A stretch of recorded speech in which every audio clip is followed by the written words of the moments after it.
Hi ವಿದ್ಯಾರ್ಥಿಗಳೇ, ಎಲ್ಲರಿಗೂ ನಮಸ್ಕಾರಗಳು. ನಾನು ಕೃಷ್ಣ ನಾಯ್ಕ್, ರಾಜ್ಯಶಾಸ್ತ್ರ ಸಹಾಯಕ ಪ್ರಾಧ್ಯಾಪಕರು, ಸರ್ಕಾರಿ ಪ್ರಥಮ ದರ್ಜೆ ಕಾಲೇಜು, ಕುಮಟಾ, ಉತ್ತರ ಕನ್ನಡ ಜಿಲ್ಲೆ. ವಿದ್ಯಾರ್ಥಿಗಳೇ, ಇವತ್ತಿನ ಈ ಒಂದು ತರಗತಿಯಲ್ಲಿ ಅಂತಾರಾಷ್ಟ್ರೀಯ ಸಂಬಂಧಗಳ ಈ ಒಂದು ವಿಷಯದಲ್ಲಿ ನಾವು ಕಳೆದ ತರಗತಿಗಳಿಂದಲೂ ಕೂಡ ನಾವು ಯುದ್ಧದ ಬಗ್ಗೆ ಸಾಕಷ್ಟು ಚರ್ಚೆಯನ್ನು ಮಾಡ್ತಾ ಬರ್ತಾ ಇದ್ದೀವಿ. ಇವತ್ತಿನ ಈ ಒಂದು ತರಗತಿಯಲ್ಲಿ ಯುದ್ಧವು ಇದರ ಹಿಂದಿನ ತರಗತಿಯಲ್ಲಿ ಯುದ್ಧಕ್ಕೆ ಕಾರಣಗಳು, ಯುದ್ಧದ ಕಾರ್ಯಗಳು, ಅದರ ಬಗ್ಗೆ ಸಾಕಷ್ಟು ಚರ್ಚೆಯನ್ನು ಮಾಡಿದ್ವಿ.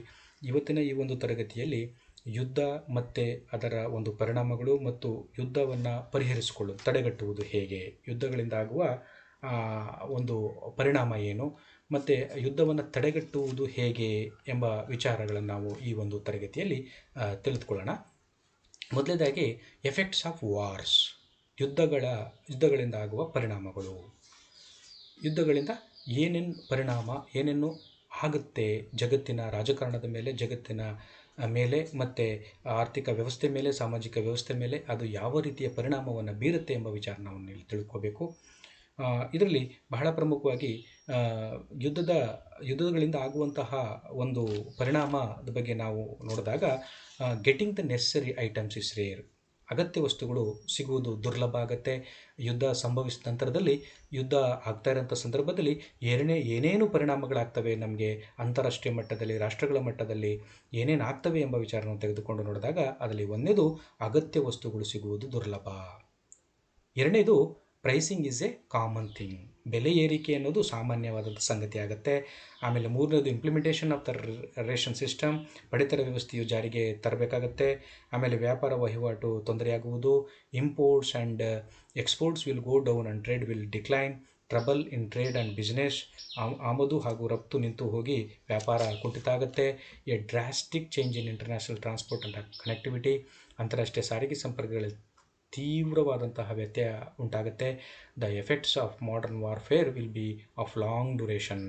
Divergence in classical connections, there are plenty of disease flavours from nuclear warfare. The rest of it will suffer, if not more, will succumb to nuclear radioactivity without effective medical help, water and food. ಅಂದರೆ ಆಧುನಿಕ ಯುದ್ಧದ ಪರಿಣಾಮಗಳು ಸುದೀರ್ಘ ಅವಧಿಯದಾಗಿರುವಂಥದ್ದು. ಯುದ್ಧದಿಂದ ಸಾಕಷ್ಟು ರೋಗ ರುಜಿನಗಳು ಸಂಭವಿಸ್ತವೆ. ಅವುಗಳು ಸಾಂಕ್ರಾಮಿಕ ರೂಪದಲ್ಲಿ ಇರುವಂಥದ್ದು. ಪರಮಾಣು ಯುದ್ಧ ಕೋಟಿಗಟ್ಟಲೆ ಲಕ್ಷಾಂತರ ಜನರನ್ನು ಕೊಲ್ಲುವಂಥದ್ದು ಬರುತ್ತೆ. ಅದರಲ್ಲಿ ಬದುಕಿ ಉಳಿದವರು ಹೆಚ್ಚಿನವರು ಗಾಯಾಳುಗಳು ಮತ್ತು ಸುಟ್ಟ ಗಾಯದಿಂದ ಭೀಕರ ನೋವನ್ನು ಅನುಭವಿಸ್ತಾರೆ. ಪರಮಾಣು ವಿಕಿರಣಶೀಲತೆಯಿಂದ ತುತ್ತಾಗುವವರು ಪರಿಣಾಮಕಾರಿ ವೈದ್ಯಕೀಯ ಸಹಾಯವಿಲ್ಲದಿದ್ದರೆ, ನೀರು ಆಹಾರ ಇಲ್ಲದೇ ಇದ್ದರೆ ನಿಧಾನವಾಗಿ ಅವರು ಕ್ರೂರವಾದ ಸಾವನ್ನು ಎದುರಿಸಬೇಕಾಗತ್ತೆ ಎಂಬ ವಿಚಾರವನ್ನು ನಾವು ಈ ಯುದ್ಧದಿಂದ ತಿಳ್ಕೋಬಹುದು. ನಂತರದಲ್ಲಿ the modern war will not only kill human beings but also the country's grievances and the pain of a slow, brutal death, disruption of social, political, economic and cultural life, natural resources, birds and animals are spoiled. ಆಧುನಿಕ ಯುದ್ಧವು ಕೇವಲ ಮನುಷ್ಯರನ್ನು ಮಾತ್ರ ಕೊಲ್ಲುತ್ತೆ ಅಂತ ಇಲ್ಲ, ದೇಶದ ಸಾಮಾಜಿಕ, ರಾಜಕೀಯ, ಆರ್ಥಿಕ ಹಾಗೂ ಸಾಂಸ್ಕೃತಿಕ ಜೀವನವನ್ನು ಅಸ್ತವ್ಯಸ್ತಗೊಳಿಸ್ತದದು. ನೈಸರ್ಗಿಕ ಸಂಪನ್ಮೂಲಗಳು, ಪ್ರಾಣಿ ಸಂಕುಲ, ಪಕ್ಷಿ ಸಂಕುಲ ಎಲ್ಲವನ್ನು ಕೂಡ ಅದು ನಾಶ ಮಾಡುತ್ತೆ ಎಂಬ ವಿಚಾರವನ್ನು ತಿಳ್ಕೊಳ್ಬೇಕಾಗತ್ತೆ. ಆ ನಂತರದಲ್ಲಿ today's war with third world countries and missile ships are employed in the seas which of course creates war anxiety and fear. ಅಂದರೆ ಇಂದು ಮೂರನೆಯ ಜಗತ್ತಿನ ರಾಷ್ಟ್ರಗಳು ಸಹಿತ ಯುದ್ಧ ಟ್ಯಾಂಕು ಮತ್ತು ಯುದ್ಧ ವಿಮಾನಗಳು, ಕ್ಷಿಪಣಿಗಳು, ಯುದ್ಧ ನೌಕೆಗಳು ಇವು ರಫ್ತಿನ ಉದ್ಯೋಗದಲ್ಲಿ ತೊಡಗಿರುವಂಥದ್ದನ್ನು ನೋಡ್ತೇವೆ. ಇದು ಸಹಜವಾಗಿ ಯುದ್ಧದ ಆತಂಕ ಹಾಗೂ ಭಯವನ್ನು ಹೆಚ್ಚಿಗೆ ಮಾಡುತ್ತೆ. ಆಧುನಿಕ ಯುದ್ಧಗಳು ಪರಿಸರದ ಮೇಲೆ ತುಂಬ ಹಾನಿಯನ್ನುಂಟು ಮಾಡುತ್ತಿದೆ. ಕೃಷಿಯು ಹಾಳಾಗಿ ಇದರಿಂದ ಹೋಗುತ್ತೆ. ಜೀವ ವೈವಿಧ್ಯವು ಹಾಳಾಗಿ ಹೋಗುವಂಥದ್ದನ್ನು ನೋಡ್ತೇವೆ. Modern wars are raking havoc on the environment. Agriculture is going to be spoiled. The diversity of life will be ruined. ಆಮೇಲೆ ಎರಡನೇ ಮಹಾಯುದ್ಧವು ತಂದ ಭೀಕರ ಪರಿಣಾಮಗಳನ್ನು ನಾವು ನೋಡೋದಾದರೆ, ಕೆಲವು ರಾಷ್ಟ್ರಗಳಲ್ಲಿ ಏನಾಯಿತು ಅಂತಂದರೆ ಕೃಷಿ ಉತ್ಪಾದನೆ ಕುಂಠಿತವಾಯಿತು. ಹಲವಾರು ಮಾರಕ ರೋಗಗಳು, ಕ್ಯಾನ್ಸರ್, ಚರ್ಮ ರೋಗ, ಇಂಥ ರೋಗಗಳು ತಲೆದೋರಿದವು. ಹಿರೋಶಿಮಾ ಮತ್ತು ನಾಗಸಾಕಿ ಮೇಲಾದ ದಾಳಿಯು ತಂದ ಘೋರ ಒಂದು ದಾಳಿಯು ಆಘಾತವನ್ನು ತಂದಿದ್ದ ಜೊತೆಗೆ ಈಗಲೂ ಕೂಡ ಅಲ್ಲಿ ಹುಟ್ಟುವಂಥ ಮಕ್ಕಳು ಅಂಗವಿಕಲರಾಗಿ ಬೆಳೆಯುವಂಥ ಹುಟ್ಟುವಂಥ ಮಕ್ಕಳು ಕೂಡ ಇದ್ದಾವೆ. ಅಲ್ಲಿನ ಮಣ್ಣು ಈಗಲೂ ಕೂಡ ಕಲುಷಿತಗೊಂಡಿದ್ದು ಅಲ್ಲಿ ಬೆಳೆಯುವುದಕ್ಕೆ ಸಾಧ್ಯವಾಗದೇ ಇರುವಂಥ ಪರಿಸ್ಥಿತಿ ಇದೆ. ಮತ್ತು ಭಾರಿ ಆರ್ಥಿಕ ಹೊರೆಯನ್ನು ಯುದ್ಧ ನಿರತ ರಾಷ್ಟ್ರಗಳು ಅನುಭವಿಸುವಂಥ ಪರಿಸ್ಥಿತಿ ಬರುತ್ತೆ. The terrible consequences of second world war were that agriculture production in some countries is stagnant. A number of deadly diseases like cancers, dermatitis have arisen. The shock brought is feet. Damage on Nagasaki and Hiroshima, heavy economic loss damaged by World War II in warring states ಅಂತಲೇ ಹೇಳ್ಬೋದು. ಆಮೇಲೆ ನಂತರದಲ್ಲಿ ಈ ಯುದ್ಧಗಳಿಂದ ಆಗುವಂಥ ಅನಾಹುತಗಳು ಅಥವಾ ಅದರ ಪರಿಣಾಮಗಳು ಹೀಗಿದೆ. ಅದನ್ನು ನೋಡಿದಾಗ ನಾವು ಹಿರೋಶಿಮಾ ಮತ್ತು ನಾಗಸಾಕಿಯಲ್ಲಿ ಎರಡನೇ ಮಹಾಯುದ್ಧದಲ್ಲಿ ಸಂಭವಿಸಿದಂತಹ ಒಂದು ಯುದ್ಧ, ಇದು ಬಹಳ ಭಯಾನಕವಾಗಿರುವಂಥ ಯುದ್ಧ. ಇದು ಜಗತ್ತಿಗೇ ಒಂದು ಪಾಠವನ್ನು ಕಲಿಸಿದ್ದಂತಹದ್ದು ಒಂದು ಸಂದರ್ಭ. ಅದು ಎಲ್ಲರೂ ಕೂಡ ಆ ಒಂದು ಪರಿಸ್ಥಿತಿಯನ್ನು ಅವಲೋಕನೆಯನ್ನು ಮಾಡಿ ಯಾವುದೇ ರಾಷ್ಟ್ರವೂ ಕೂಡ ಯುದ್ಧದಲ್ಲಿ ತೊಡಗಬಾರದು ಎಂಬ ಸಂದೇಶವನ್ನು ಅದು ನೀಡುತ್ತೆ ಎಂಬ ವಿಚಾರ ನಾವು ತಿಳ್ಕೊಳ್ಬೇಕಾಗತ್ತೆ. ಇದು ಯುದ್ಧದಿಂದ ಆಗುವಂತಹ ಪರಿಣಾಮಗಳು ಅಂತಲೇ ನಾವು ಹೇಳ್ಬೋದು. ಜೊತೆಗೆ ನಂತರದಲ್ಲಿ ಈಗ ಈ ಯುದ್ಧದಿಂದ ಆಗುವಂಥ ಪರಿಣಾಮಗಳನ್ನು ತಡೆಗಟ್ಟುವುದು ಹೇಗೆ, ಯುದ್ಧವನ್ನು ತಡೆಗಟ್ಟುವುದು ಹೇಗೆ ಅಂದರೆ ಯುದ್ಧ ತಡೆಯುವ ಉಪಾಯಗಳು ಏನು, ರೆಮಿಡೀಸ್ ಫ್ರಮ್ ವಾರ್, ಯುದ್ಧ ತಡೆಯುವಂತಹ ಉಪಾಯಗಳು ಏನೇನು ಅನ್ನೋದ್ರ ಬಗ್ಗೆ ನಾವು ನೋಡೋದಾದರೆ, war is a permanent part of history. The last 2 decades have been realised. Defence costs are skyrocketing from day to day. ನೋಡಿ, ಯುದ್ಧದ ಭಯಾನಕತೆಯನ್ನು ಕುರಿತು ನಾವು ನೋಡಿದಾಗ ನಾವು ಏನು ಮಾಡಬೇಕು ಅಂತಂದರೆ, ಯುದ್ಧದ ಭಯಾನಕತೆ ಕುರಿತು ಜನರಲ್ಲಿ ಶಿಕ್ಷಣವನ್ನು ಕೊಡಬೇಕು ಅನ್ನೋದು ಒಂದು ಪಾಯಿಂಟ್, ಬಹಳ ಪ್ರಮುಖವಾದಂಥ ಪಾಯಿಂಟ್ ಇದು. ಯುದ್ಧದ ಭಯಾನಕತೆ, ಅದರ ಒಂದು ಕ್ರೌರ್ಯದ ಬಗ್ಗೆ ನಾವು ಜನರಲ್ಲಿ ಶಿಕ್ಷಣವನ್ನು ಕೊಡಬೇಕು. ಎರಡನೇದು, ಯುದ್ಧ ಸನ್ಯಾಸವನ್ನು ಕೈಗೊಳ್ಳುವಂಥದ್ದು. ಯುದ್ಧ ಸನ್ಯಾಸವನ್ನು ಅಂತಂದರೆ ನಾನು ಯುದ್ಧವನ್ನು ಕೈಗೊಳ್ಳುವುದೇ ಇಲ್ಲ, ನಾನು ಯುದ್ಧವನ್ನು ಮಾಡುವುದೇ ಇಲ್ಲ ಎಂಬ ತೀರ್ಮಾನಕ್ಕೆ ರಾಷ್ಟ್ರಗಳು ಬರುವಂಥದ್ದು. ಆಮೇಲೆ ಮೂರನೇದು ನಿಶ್ಶಸ್ತ್ರೀಕರಣ, ಡಿಸ್ಆರ್ಮಮೆಂಟ್ ಅಂತ ಹೇಳಿದ್ವಿ. ಅಂದರೆ ನಿಶ್ಶಸ್ತ್ರೀಕರಣ ಅಂತಂದರೆ ಈ ತಮ್ಮಲ್ಲಿರುವಂಥ ಶಸ್ತ್ರಾಸ್ತ್ರಗಳನ್ನು ನಾಶಗೊಳಿಸುವಂಥದ್ದು, ಕಡಿತಗೊಳಿಸುವಂಥದ್ದು, ಕಡಿಮೆ ಮಾಡುವಂಥದ್ದು, ಇವನ್ನು ನಾವು ನಿಶ್ಶಸ್ತ್ರೀಕರಣ ಅಥವಾ ಡಿಸ್ಆರ್ಮಮೆಂಟ್ ಅಂತ ಕರಿತೀವಿ. ನಾಲ್ಕನೇ ಒಂದು ಉಪಾಯ ಅಂತಂದರೆ ರಾಷ್ಟ್ರಗಳ ಅಂತರವನ್ನು ಹೋಗಲಾಡಿಸುವಂಥದ್ದನ್ನು ನಾವು ಮಾಡಬೇಕಾಗತ್ತೆ. ಅಂದರೆ ಹೇಗೆ ಅದು ಅಂತರವನ್ನು ಕಡಿಮೆಗೊಳಿಸೋದು ಅಂತಂದರೆ, ಈ ರಾಷ್ಟ್ರಗಳಲ್ಲಿ ನಡೆಯುವಂಥ ಅಪನಂಬಿಕೆ, ಈ ಯುದ್ಧಾಸ್ತ್ರಗಳನ್ನು ಕಡಿಮೆಗೊಳಿಸುವಂಥದ್ದು, ಅವ್ರನ್ನೊಳಗೆ ಆತ್ಮವಿಶ್ವಾಸವನ್ನು ಬೆಳೆಸುವಂಥ ಒಂದು ಕಾರ್ಯವನ್ನು ನಾವು ಮಾಡಬೇಕಾಗತ್ತೆ. ಇವನ್ನೆಲ್ಲನೂ ಕೂಡ ಅಂದರೆ ಕಾನ್ಫಿಡೆನ್ಸ್ ಬಿಲ್ಡಿಂಗ್ ಮೆಜರ್ಸನ್ನು ತೆಗೆದುಕೊಂಡು, ಅಂದರೆ ಕಾನ್ಫಿಡೆನ್ಸ್ ಬಿಲ್ಡಿಂಗ್ ಮೆಜರನ್ನು ತೆಗೆದುಕೊಳ್ಳೋದ್ರ ಮೂಲಕ ನಾವು ಅವರ ಜನರಲ್ಲಿ ರಾಷ್ಟ್ರಗಳ ನಡುವೆ ಒಂದು ಆತ್ಮವಿಶ್ವಾಸವನ್ನು ವೃದ್ಧಿಸುವಂಥ ಕೆಲಸವನ್ನು ನಾವು ಮಾಡಬೇಕಾಗತ್ತೆ. ಮತ್ತು ಜಾಗತಿಕ ಸರ್ಕಾರವನ್ನು ನಾವು ಸ್ಥಾಪನೆ ಮಾಡಬೇಕು, ಅಂದರೆ ವಿಶ್ವ ಸರ್ಕಾರವನ್ನು ನಾವು ಸ್ಥಾಪನೆ ಮಾಡುವಂಥದ್ದು ಬರುತ್ತೆ ಎಂಬ ವಿಚಾರವನ್ನು ತಿಳ್ಕೊಳ್ಬೇಕಾಗತ್ತೆ. ಮತ್ತು ನಾವು ಮೊದಲೇ ಹೇಳಿದಾಗೆ ಈ ಅಂತಾರಾಷ್ಟ್ರೀಯ ಕಾನೂನು, ಇಂಟರ್ನ್ಯಾಷನಲ್ ಲಾ ಅನ್ನೋದು, ಅದನ್ನು ಸರಿಯಾದ ರೀತಿಯಲ್ಲಿ ಇಂಪ್ಲಿಮೆಂಟ್ ಮಾಡಬೇಕು. ಅಂತಾರಾಷ್ಟ್ರೀಯ ಶಾಂತಿ ಸಂಸ್ಥೆಗಳನ್ನು ಬಲಪಡಿಸುವಂಥದ್ದು ಬರುತ್ತೆ. ಸಾಮೂಹಿಕ ಭದ್ರತೆ ಮತ್ತು ಶಕ್ತಿ ಸಮತೋಲನ, ಜನಜಾಗೃತಿ, ಇವನ್ನೆಲ್ಲನೂ ಕೂಡ ಮಾಡೋದರ ಮೂಲಕ ನಾವು ಯುದ್ಧವನ್ನು ತಡೆಗಟ್ಟುವಂಥ ಒಂದು ಕಾರ್ಯವನ್ನು ನಾವು ಮಾಡಬೇಕಾಗತ್ತೆ. ಅದರಿಂದನೇ the world's greatest scientist Albert Einstein was asked a question, the third world war, the type of third world war he said was unknown. Of course the fourth world war will never happen in the world. ಅದಕ್ಕೆ ಒಬ್ಬ ಏನು ಮಾಡ್ತಾನೆ, ಹೆಸರಾಂತ ವಿಜ್ಞಾನಿಯಾದಂತಹ Albert ಐನ್ಸ್ಟೀನ್ನ ಹತ್ರ ಹೋಗ್ಬಿಟ್ಟು ಒಂದು ಪ್ರಶ್ನೆಯನ್ನು ಕೇಳ್ತಾನೆ. ಏನಂತಂದರೆ, ಈ ಮೂರನೇ ಮಹಾಯುದ್ಧ ಆಗಬಹುದಾ ಅನ್ನೋ ಒಂದು ಪ್ರಶ್ನೆಯನ್ನು ಅವನು ಕೇಳ್ತಾನೆ. ಅದಕ್ಕೆ ಆಲ್ಬರ್ಟ್ ಐನ್ಸ್ಟೀನ್ ಹೇಳ್ತಾನೆ, ಅದಕ್ಕೆ ಉತ್ತರವನ್ನು ಕೊಡ್ತಾನೆ, ನನಗೆ ಮೂರನೇ ಮಹಾಯುದ್ಧದ ಒಂದು ಪರಿಕಲ್ಪನೆ ಅಥವಾ ಕಲ್ಪನೆ ನನಗೇನು ಗೊತ್ತಿಲ್ಲ. ಮೂರನೇ ಮಹಾಯುದ್ಧ ಆಗುತ್ತೋ ಇಲ್ವೋ ಅನ್ನೋದು ಕಲ್ಪನೆ ನನ್ನಲ್ಲಿಲ್ಲ. ಆದರೆ 4ನೇ ಯುದ್ಧ ಅಂತೂ ಜಗತ್ತಿನಲ್ಲಿ ಎಂದಿಗೂ ಆಗುವುದಿಲ್ಲ ಅಂತ ಹೇಳ್ತಾನೆ. ಅಂದರೆ ಇದರ ಒಳಾರ್ಥ ಏನಂತಂದರೆ, ಮೂರನೇ ಮಹಾಯುದ್ಧ ಏನಾದ್ರು ಅಕಸ್ಮಾತ್ ಆದರೆ 4ನೇ ಯುದ್ಧವನ್ನು ನೋಡುವಂಥ ಜಗತ್ತು ಇರುವುದೇ ಇಲ್ಲ. ಅಂದರೆ ಅಷ್ಟೊತ್ತಿಗೆ ಮೂರನೇ ಯುದ್ಧದಲ್ಲೇ ನಾಶ ಆಗಿಬಿಡುತ್ತೆ ಅನ್ನೋ ವಿಚಾರವನ್ನು ಐನ್ಸ್ಟೀನ್ ಹೇಳ್ತಾನೆ. ಅಂದರೆ ಮೂರನೇ ಮಹಾಯುದ್ಧ ಏನಾದ್ರು ಆದರೆ ಜಗತ್ತು ಸರ್ವನಾಶ ಆಗೋದ್ರಲ್ಲಿ ಯಾವ ಒಂದು ಸಂಶಯವೂ ಕೂಡ ಇಲ್ಲ ಎಂಬ ವಿಚಾರವನ್ನು ಹೇಳ್ತಾನೆ ಅವನು. ಹಾಗಾದರೆ ನಾವೀಗ ಈ ಏನು ಯುದ್ಧವನ್ನು ತಡೆಗಟ್ಟುವಂತಹ ವಿಧಾನ ಅಥವಾ ಉಪಾಯಗಳ ಬಗ್ಗೆ ಒಂದೊಂದಾಗಿ ನಾವು ತಿಳ್ಕೊಳ್ತಾ ಹೋದರೆ ಅದರಲ್ಲಿ education on the horror of war, ಯುದ್ಧದ ಭಯಾನಕತೆ ಕುರಿತು ಜನರಲ್ಲಿ ಒಂದು ಈ ಶಿಕ್ಷಣವನ್ನು ಕೊಡಬೇಕು. Education is the most powerful medium to eliminate people's ignorance and illiteracy. ಜನತೆಯ ಅಜ್ಞಾನ ಹಾಗೂ ಅನಕ್ಷರತೆಯನ್ನು ತೊಡೆದು ಹಾಕಲು ಶಿಕ್ಷಣವು ಅತ್ಯಂತ ಪ್ರಬಲವಾದಂತಹ ಮಾಧ್ಯಮ ಅಂತಲೇ ಹೇಳ್ಬೋದು. ಜಾನ್ ಫಾಸ್ಟರ್ ಡಲ್ಲಾಸ್ ಎಂಬುವರು ಶಾಂತಿ ಸ್ಥಾಪನೆ ಕುರಿತು ತಮ್ಮದೇ ಆದ ಸೂತ್ರಗಳನ್ನು ಹೇಳ್ತಾರೆ. ಅದರಲ್ಲಿ ಶಿಕ್ಷಣಕ್ಕೆ ಆದ್ಯತೆ ನೀಡುವಂಥದ್ದು, ಯುದ್ಧವು ತರುವ ಅನಾಹುತಗಳು ಕುರಿತು ಜನರಿಗೆ ಶಿಕ್ಷಣ ನೀಡಬೇಕು. ಯುದ್ಧದಿಂದ ಏನನ್ನು ಸಾಧಿಸಲು ಸಾಧ್ಯವಿಲ್ಲ, ಬರೀ ಕಳೆದುಕೊಳ್ಳೋದೇ ಆಗತ್ತೆ ಹೊರತು ಅದರಲ್ಲಿ ಏನು ಸಾಧನೆ ಮಾಡೋಕ್ಕಾಗೋದಿಲ್ಲ. ಅದು ತರುವ ಲಕ್ಷಾಂತರ ಸಾವು ನೋವು, ಬದುಕುಗಳ ಹಕ್ಕಿಗೆ ಸಂಚಕಾರ ಎಲ್ಲವೂ ಕೂಡ ಬರುತ್ತೆ. ಜನರು ಭಾವನಾತ್ಮಕವಾಗಿ ದೇಶಭಕ್ತಿ ನೆಪದಲ್ಲಿ ಯುದ್ಧವನ್ನು ಪುರಸ್ಕರಿಸುವರು. ಎಳೆಯ ಮಕ್ಕಳಿಗೆ ಯುದ್ಧದ ಅನಾಹುತಗಳ ಬಗ್ಗೆ ಕುರಿತು ಶಿಕ್ಷಣವನ್ನು ನೀಡಬೇಕು ಎಂಬ ವಿಚಾರವನ್ನು ಅವ್ರು ಹೇಳ್ತಾರೆ. ಅಂದರೆ people need to be educated on the disasters that war brings. Nothing can be achieved with war, barely losing.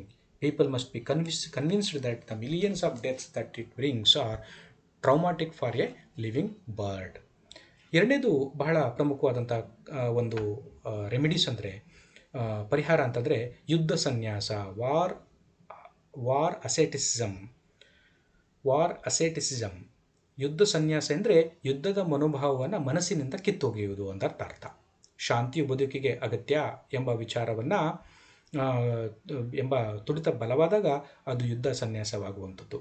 ಶಾಂತಿ ಬಯಸುವ ಎಲ್ಲ ದೇಶಗಳು ಒಂದೆಡೆ ಸೇರಿ ಯುದ್ಧ ಬೇಡ ಎಂಬ ಧೀರ ಪ್ರತಿಜ್ಞೆಯನ್ನು ಕೈಗೊಳ್ಳಬೇಕು. ಉದಾಹರಣೆಗೆ 1928ರಲ್ಲಿ ಫ್ರಾನ್ಸ್ನ ಪ್ಯಾರಿಸ್ನಲ್ಲಿ 60 ರಾಷ್ಟ್ರಗಳು ಸಭೆ ಸೇರಿ ಯುದ್ಧವಿಲ್ಲ ಎಂಬ ಪ್ರತಿಜ್ಞೆಯನ್ನು ಕೈಗೊಂಡಿರುವಂಥದ್ದನ್ನು ನಾವು ನೋಡ್ತೇವೆ.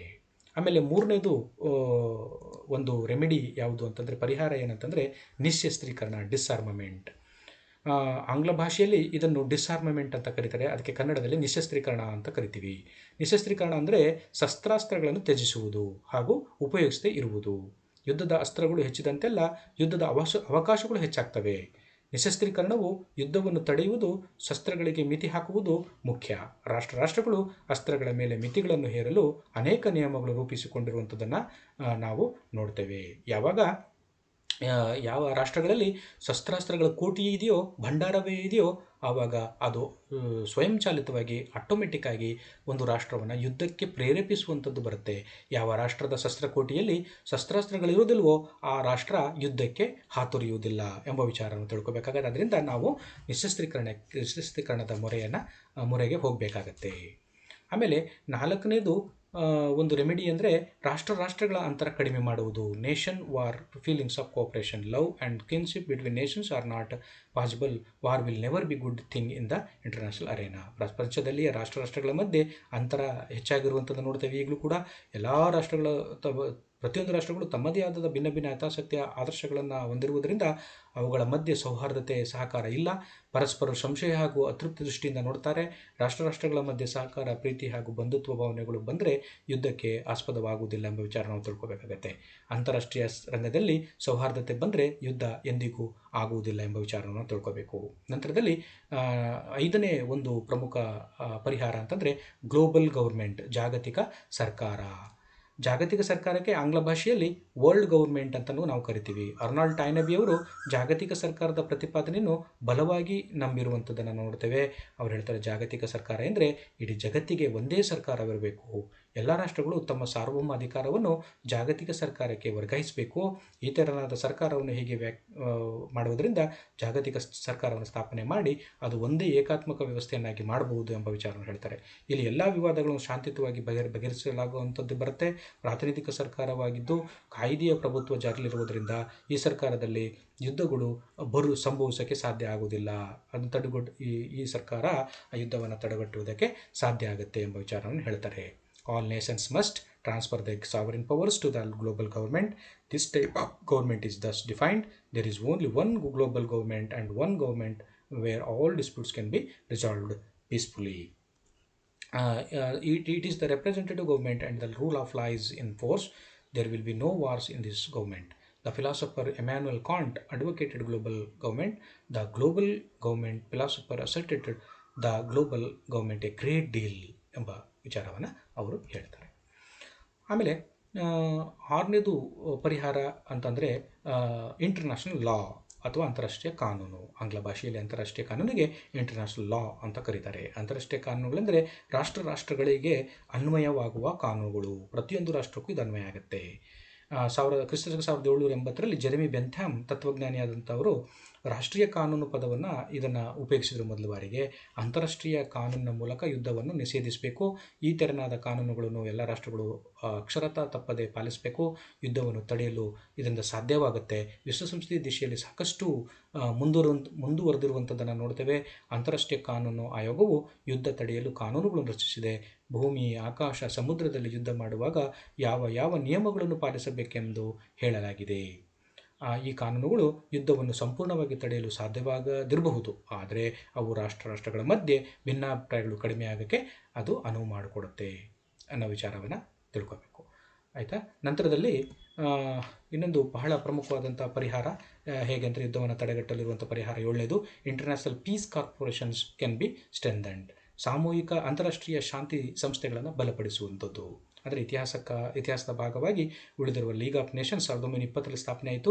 ಯುದ್ಧ ತಡೆದು ಶಾಂತಿ ಪರಿಸರ ಸ್ಥಾಪಿಸುವಲ್ಲಿ ಅದು ವಿಫಲವಾಯಿತು ಅಂತಲೇ ಹೇಳ್ಬೋದು.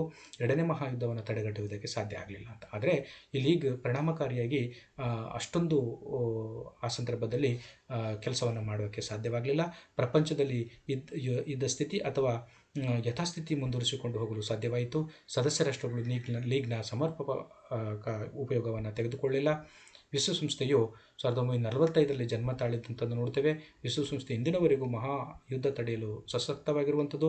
2ನೇ ಮಹಾಯುದ್ಧ ಆದ ನಂತರದಲ್ಲಿ ಇಲ್ಲಿವರೆಗೆ 3ನೇ ಮಹಾಯುದ್ಧ ಆಗುವುದಕ್ಕೆ ಅದು ಅವಕಾಶವನ್ನು ಮಾಡಿಕೊಟ್ಟಿಲ್ಲ. It is possible to maintain the status quo in the world. Member states did not take advantage of the league. The world title was born in 1945. The United Nations has been able to stop the world war until now ಅಂತಲೇ ಹೇಳ್ಬೋದು. ಆಮೇಲೆ ಇನ್ನೊಂದು 8ನೇದು ಒಂದು remedies ಅಂದರೆ ಸಾಮೂಹಿಕ ಭದ್ರತೆ, collective security.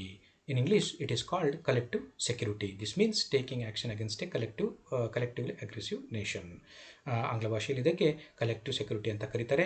ಇದರ ಅರ್ಥ ಸಾಮೂಹಿಕವಾಗಿ ಆಕ್ರಮಣಕಾರಿ ರಾಷ್ಟ್ರವನ್ನು ಎದುರಿಸುವ ಕ್ರಮ ಇದಾಗಿದೆ. ಯಾವ ರಾಷ್ಟ್ರ ಆಕ್ರಮಣಕಾರಿಯಾಗಿರುತ್ತೋ ಆ ರಾಷ್ಟ್ರದ ವಿರುದ್ಧವಾಗಿ ಇತರ ಎಲ್ಲ ರಾಷ್ಟ್ರಗಳು ಸೇರಿಕೊಂಡು ಅದರ ಮೇಲೆ ಕ್ರಮವನ್ನು ಕೈಗೊಳ್ಳುವಂಥದ್ದು. ಶಾಂತಿ ಪರಿಕಲ್ಪನೆಗೆ ಅತ್ಯಂತ ಹತ್ತಿರವಾದಂಥದ್ದು ಸಾಮೂಹಿಕ ಸುರಕ್ಷೆ ಅಥವಾ ಸಾಮೂಹಿಕ ಭದ್ರತೆ ಅಂತಲೇ ಹೇಳ್ಬೋದು.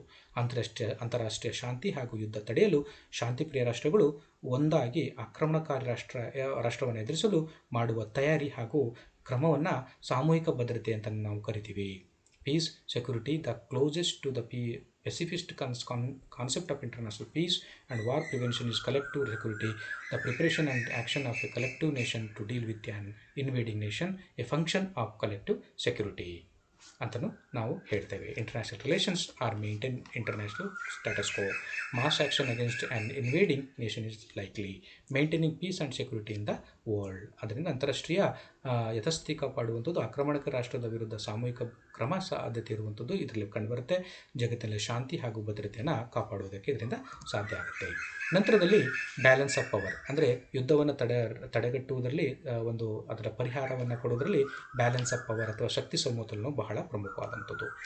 ಯುದ್ಧವನ್ನು ತಡೆಯುವ ಮತ್ತೊಂದು ಉಪಾಯವೆಂದರೆ ಶಕ್ತಿ ಸಮತೋಲನವಾಗಿದೆ. ಆಂಗ್ಲ ಭಾಷೆಯಲ್ಲಿ ಇದನ್ನು ಬ್ಯಾಲೆನ್ಸ್ ಆಫ್ ಪವರ್ ಅಂತ ಕರೀತಾರೆ. ಶಕ್ತಿ ಸಮತೋಲನವು ಯುದ್ಧ ತಡೆಯುವ ಒಂದು ಉಪಾಯವಾಗಿದ್ದು ರಾಷ್ಟ್ರಗಳ ಮಧ್ಯೆ ಮಿಲಿಟರಿ ಶಕ್ತಿ ಸಮಾನವಾಗಿ ಕಾಪಾಡುವಂಥದ್ದು ಒಂದು ಅವಕಾಶವನ್ನು ಮಾಡಿಕೊಡುತ್ತೆ. ಒಂದು ಸೂಪರ್ ಪವರ್ ರಾಷ್ಟ್ರ ಒಂದು ರಾಷ್ಟ್ರದ ಶಕ್ತಿಗೆ ಪ್ರತಿಯಾಗಿ ಮತ್ತೊಂದು ಅದೇ ರೀತಿಯ ಶಕ್ತಿಶಾಲಿ ರಾಷ್ಟ್ರವಿದ್ದರೆ ಅಲ್ಲಿ ಶಕ್ತಿ ಸಮತೋಲನವಿರುವಂಥದ್ದನ್ನು ನಾವು ಕಾಣ್ತೇವೆ. ಸದ್ಯ ಸಮತವಾದ ರಷ್ಯಾದಲ್ಲಿ ಅಂದರೆ ಈಗ ಹಿಂದೆ ಕೋಲ್ಡ್ ವಾರ್ 1990ಕ್ಕಿಂತ ಹಿಂದೆ ರಷ್ಯಾ ಮತ್ತು ಅಮೆರಿಕ ಇವೆರಡೂ ಕೂಡ ಬ್ಯಾಲೆನ್ಸ್ ಆಫ್ ಪವರನ್ನು ಇಂಟರ್ನ್ಯಾಷನಲ್ ಪಾಲಿಟಿಕ್ಸ್ನಲ್ಲಿ ಅಂತಾರಾಷ್ಟ್ರೀಯ ರಾಜಕಾರಣದಲ್ಲಿ ಅದು ಬ್ಯಾಲೆನ್ಸ್ ಆಗಿ ನಡ್ಕೊಂಡು ಹೋಗ್ತಾ ಇತ್ತು. ಆದರೆ ರಷ್ಯಾ ಯಾವಾಗ ವಿಘಟನೆ ಆಯಿತು 1990 ನಂತರದಲ್ಲಿ ಈಗ ಬ್ಯಾಲೆನ್ಸ್ ಆಫ್ ಪವರ್ನ ಕಾನ್ಸೆಪ್ಟ್ ಕಡಿಮೆ ಹೋಯಿತು. ಈಗೇನಿದ್ರು ಕೂಡ ಅಮೆರಿಕದ ನೇತೃತ್ವದಲ್ಲಿ ಅಮೆರಿಕ ಒಂದೇ ಒಂದು ಸೂಪರ್ ಪವರ್ ಆಗಿರುವಂಥದ್ದನ್ನು ನೋಡ್ತೇವೆ. ಆಮೇಲೆ ಇನ್ನೊಂದು ಬಹಳ ಪ್ರಮುಖವಾಗಿ ಜನಜಾಗೃತಿ ಬೇಕು, ಪಾಪ್ಯುಲಿಸಮ್ ಅಂತ ಹೇಳ್ತೀವಿ. ಯುದ್ಧವನ್ನು ತಡೆಗಟ್ಟುವುದಕ್ಕೆ ರೆಮಿಡಿ ಏನಂತಂದರೆ ಪಾಪ್ಯುಲಿಸಮ್ ಅಥವಾ ಜನಜಾಗೃತಿ. ಯುದ್ಧವು ಜನತೆಯ ಮನಸ್ಸಿನಲ್ಲಿ ಮೊದಲು ಜನ್ಮ ತಾಳುವಂಥದ್ದು. ಕಾರಣ ಜನತೆಯ ಮನಸ್ಸನ್ನು ಪರಿವರ್ತನೆ ಮಾಡುವುದು ಮುಖ್ಯವಾಗಿರುವಂಥದ್ದು ಕಂಡುಬರುತ್ತೆ. ಯುದ್ಧದ ಬಗೆಗೆ ರಾಷ್ಟ್ರ ನಾಯಕರು ಜನರನ್ನು ಜಾಗೃತಗೊಳಿಸಬೇಕು. ಮಾಧ್ಯಮಗಳ ಮುಖಾಂತರ ಯುದ್ಧದ ಭಾವನೆ ಭಯಾನಕತೆಯನ್ನು ಜನರಿಗೆ ತಿಳಿಸುವಂಥದ್ದು ಬರಬೇಕು. War is the first birth in the mind of the people because it is important to transform the mind of the people. Country leaders must awaken people to the war. The people of war must be informed through the media. ಅದರಿಂದ ಯುದ್ಧವನ್ನು ತಡೆಗಟ್ಟುವುದಕ್ಕೆ ನಾವು ಈ ರೀತಿಯ ಒಟ್ಟು ಒಂದು 10 ಏನು ಮಾರ್ಗಗಳಿದವೋ, remedies ಇದಾವೋ, ಇದನ್ನು ಮಾಡಿದೆಯಾದರೆ ಖಂಡಿತವಾಗಿ ಯುದ್ಧವು ಮುಂದೆ ಸಂಭವಿಸಬಾರ್ದಂಗೆ ನೋಡ್ಕೋಬೋದು. 3ನೇ ಮಹಾಯುದ್ಧ ಆಗಬಾರ್ದು. 3ನೇ ಮಹಾಯುದ್ಧದಿಂದ ಆಗುವಂತಹ ದುಷ್ಪರಿಣಾಮಗಳನ್ನು ನಾವು ಈಗಲೇ ನಾವು ತಡೆಗಟ್ಟಬಹುದು ಎಂಬ ವಿಚಾರವನ್ನು ನಾವು ಇದರ ಮೂಲಕ ತಿಳ್ಕೊಬೋದು. ವಿದ್ಯಾರ್ಥಿಗಳೇ, ಇಲ್ಲಿಯವರೆಗೆ ನಾವು ಯುದ್ಧದಿಂದ ಆಗುವಂತಹ ಅನಾಹುತಗಳು ಮತ್ತು ಈಗ ಯುದ್ಧದ ಆಗುವಂತಹ ಒಂದು ಪರಿಣಾಮಗಳ ಬಗ್ಗೆ ನಾವು ಚರ್ಚೆ ಮಾಡಿದ್ವಿ. ನಂತರದಲ್ಲಿ ಯುದ್ಧವನ್ನು ತಡೆಗಟ್ಟುವಂಥದ್ದು ಉಪಾಯಗಳ ಬಗ್ಗೆ ನಾವು ಸಾಕಷ್ಟು ಚರ್ಚೆ ಮಾಡಿದ್ವಿ. ಇದರ ಬಗ್ಗೆ ಇನ್ನೂ ಹೆಚ್ಚಿನ ಮಾಹಿತಿ ಬೇಕು ಅಂದರೆ ಪಾಮರ್ ಆ್ಯಂಡ್ ಪರ್ಕಿನ್ಸ್ ಅವರು ಬರೆದಿರುವಂಥ international relations in transition in the world community, Michael G Roskin ಬರೆದಿರುವಂಥ the new world of international relations, Peter Calvocoressi ಅವರು ಬರೆದಿರುವಂಥ ವರ್ಲ್ಡ್ ಪಾಲಿಟಿಕ್ಸ್ 1945 to 2000, ವಿನಯ್ ಕುಮಾರ್ ಮಲ್ಹೋತ್ರಾ ಬರೆದಿರುವಂಥ ಇಂಟರ್ನ್ಯಾಷನಲ್ ರಿಲೇಷನ್ಸ್, ವಂದನಾ ವಿ ಬರೆದಿರುವಂಥ ಥಿಯರಿ ಆಫ್ ಇಂಟರ್ನ್ಯಾಷನಲ್ ರಿಲೇಷನ್ಸ್, ಇದನ್ನು ತೆಗೆದುಕೊಂಡು ಓದ್ಬೋದು. ಕನ್ನಡದಲ್ಲಾದರೆ ಮಾಲೆ ಮುದ್ದಣ್ಣ ಅವರು ಬರೆದಿರುವಂಥ ಅಂತಾರಾಷ್ಟ್ರೀಯ ಸಂಬಂಧಗಳು, ಎಸ್ ಟಿ ರಾಮಕೃಷ್ಣ ಬರೆದಿರುವಂಥ ಅಂತಾರಾಷ್ಟ್ರೀಯ ಸಂಬಂಧಗಳು, ಜಿ ಟಿ ದೇವೇಗೌಡ ಬರೆದಿರುವಂಥ ಅಂತಾರಾಷ್ಟ್ರೀಯ ಸಂಬಂಧಗಳು, ಎನ್ ಬಿ ಪಾಟೀಲ ಮತ್ತು ಜಿ ಬಿ ಸಿಲ್ವಂತರ ಅವರು ಬರೆದಿರುವಂಥ ಅಂತಾರಾಷ್ಟ್ರೀಯ ಸಂಬಂಧಗಳು ಮತ್ತು ಅಂತಾರಾಷ್ಟ್ರೀಯ ಸಂಸ್ಥೆಗಳು, ಈ ಪುಸ್ತಕಗಳನ್ನು ತೆಗೆದುಕೊಂಡಬಹುದು. ಮತ್ತು ಕೆ ಸುರೇಶ್ ಅವರು ಬರೆದಿರುವಂಥ ಅಂತಾರಾಷ್ಟ್ರೀಯ ಸಂಬಂಧಗಳು ಪುಸ್ತಕಗಳನ್ನು ತೆಗೆದುಕೊಂಡು ನೀವು ಓದಬಹುದು. ಎಲ್ಲರಿಗೂ ನಮಸ್ಕಾರಗಳು, ಧನ್ಯವಾದ.